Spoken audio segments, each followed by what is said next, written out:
CHM HSS പൂക്കൊളുത്തൂർ. പ്രകൃതിരമണീയമായ ഒരു school.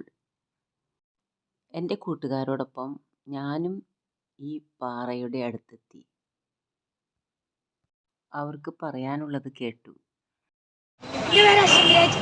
ഞാൻ CHMSS പൂക്കൊളുത്തൂർ സ്കൂൾ 8J ക്ലാസ്. കൂട്ടുകാരുടെ പേരുകൾ ഞാൻ വിളിക്കട്ടെ. Shefin, Adi Yadav, Amaldev, Akhil T, Ajin, Ananthu Krishnan, Ashwanth V, Ashmin Roshan, Advaith, Abhilash, Akash, Anandith T, Sayanth Krishna, Akshith TP, Maksoor,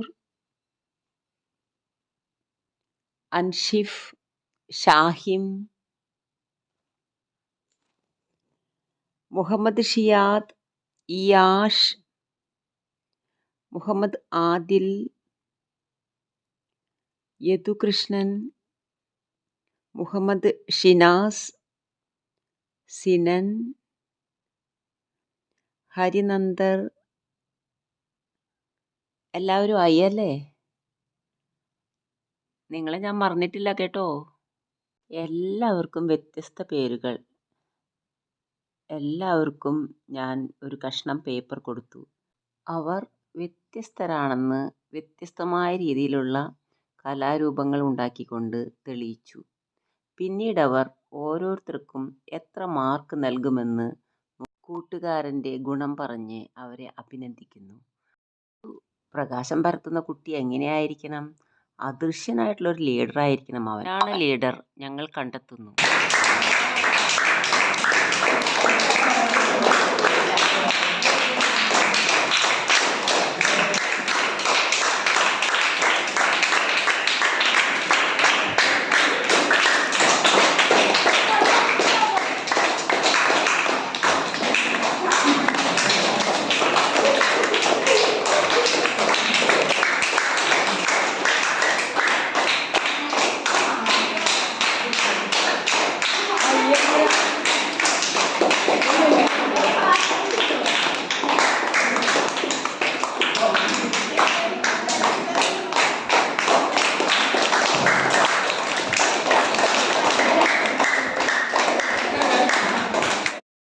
അദൃശ്യനായ ആ ലീഡറെ ഞങ്ങൾ കണ്ടെത്തി.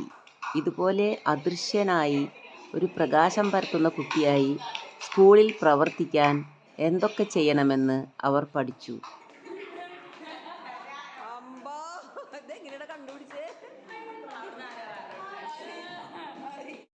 ഒരു പുഴു പ്യൂപ്പദശയിൽ പ്രവേശിച്ചതിന് ശേഷം ശലഭമായിത്തീരുന്നത് എങ്ങനെയെന്ന് അവർ പഠിച്ചു.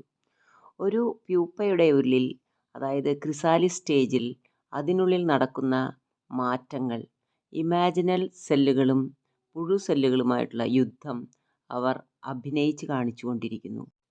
ഈ യുദ്ധത്തിൽ ഏകദേശം 2% വരുന്ന ഇമാജിനൽ സെല്ലുകളാണ് പുഴു സെല്ലുകളിന്മേൽ വിജയം പ്രാപിക്കുന്നത്. ഇമാജിനൽ എന്ന് പറഞ്ഞാൽ എന്താണെന്ന് ഇപ്പോൾ മനസ്സിലായില്ലേ? ഇമാജിനൽ മനസ്സിലായില്ലേ? ആരാണ് ഇമാജിനൽ എന്ന് പറഞ്ഞാല്? നമ്മളാകാൻ ആഗ്രഹിക്കുന്ന നല്ല ഒരാൾ, അതല്ലേ ഇമാജിനൽ? അപ്പോൾ എനിക്കും ഒരു ഇമാജിനൽ ആകാൻ സാധിക്കുമോ? എനിക്കും ഒരു ചിത്രശലഭമാകാൻ സാധിക്കുമോ എന്നാണ്. അതെങ്ങനെയാണ് സാധിക്കുക? കഥയിൽ എന്നെ സ്വാധീനിച്ച കഥാപാത്രം ഏതാണ്? ഞങ്ങൾ കുറച്ച് ബട്ടർഫ്ലൈ അംബാസിഡർമാരെ തിരഞ്ഞെടുത്തു. അശ്വന്ത് രാജ്, അജിൻ, അഖിൽ ടി, അക്ഷിത് TP, അശ്മിൽ റോഷൻ, അദ്വൈത്, ആദി യാദവ് എന്നിവരാണവർ. അവർ ഇമാജിനലുകളാണ്. അവർ 25ഓളം പേരടങ്ങുന്ന ഈ ഗ്രൂപ്പിനെ നയിക്കുമെന്ന് എനിക്ക് ഉറപ്പുണ്ട്. നന്ദി കൂട്ടുകാരെ, നന്ദി.